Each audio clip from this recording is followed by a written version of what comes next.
আমাৰ ধৰক ধৰ্ণীপুৰত এতিয়া বাঘৰ চিহ্ন পোৱা গৈছে। দুদিন আগত আমাৰ খেৰণীত এটা মানুহ ধান কাটিবলৈ গৈছিল, তাক বাঘে আক্ৰমণ কৰিল। গুৱাহাটী GMCত ফটানি হ'ল, GMCত মৃত্যু হ'ল, বাঘৰ আক্ৰমণত মৃত্যু হ'ল।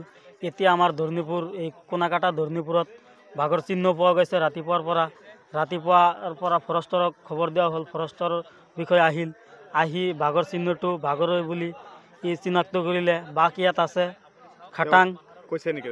অলৰেডি ফৰেষ্টৰ মানুহে কৈছে ইয়াত বাঘ আছে। এতিয়া ফৰেষ্টৰ মানুহ ৰাতিপুৱাৰ পৰাই আমাৰ ইয়াত বহুত হেল্প কৰি আছে, ৰাইজক ইফালে যাব দিয়া নাই, ৰাইজক বাধা দি আছে। এতিয়া আমাৰ বহুত ক্ষতি হৈ আছে, আমাৰ ধানবিলাক পথাৰত পকি আছে।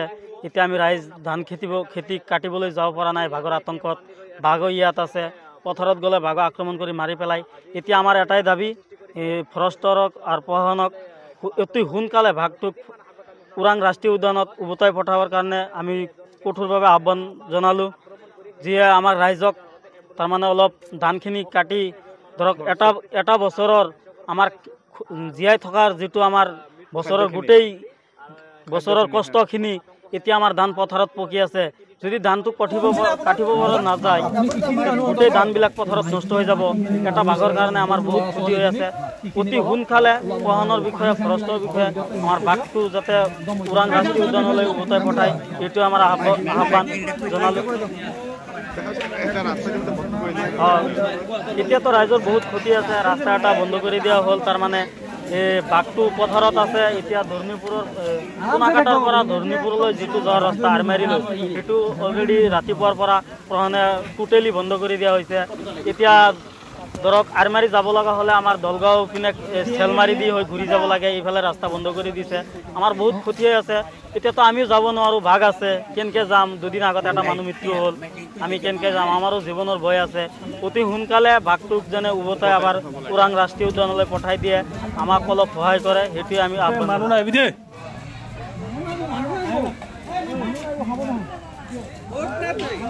পোৱালি দে কোনোবাই আছে,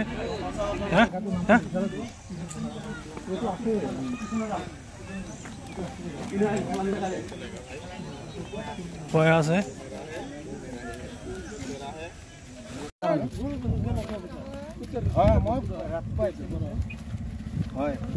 পাৰা নাই, পাৰা শিক্ষা লাগিছে।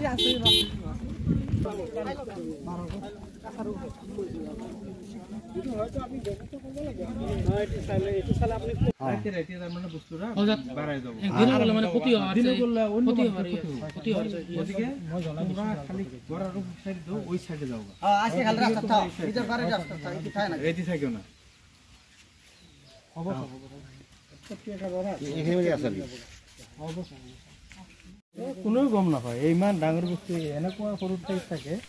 ইয়াৰ মানুহ লুকাই থাকো আমি এনেকৈ থাকোঁ।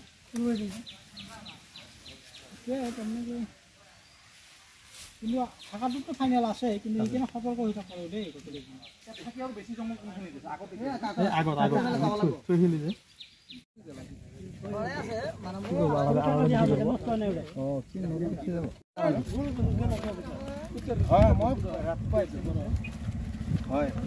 পাৰা নাই, পাৰা শিক্ষা লাগিছে।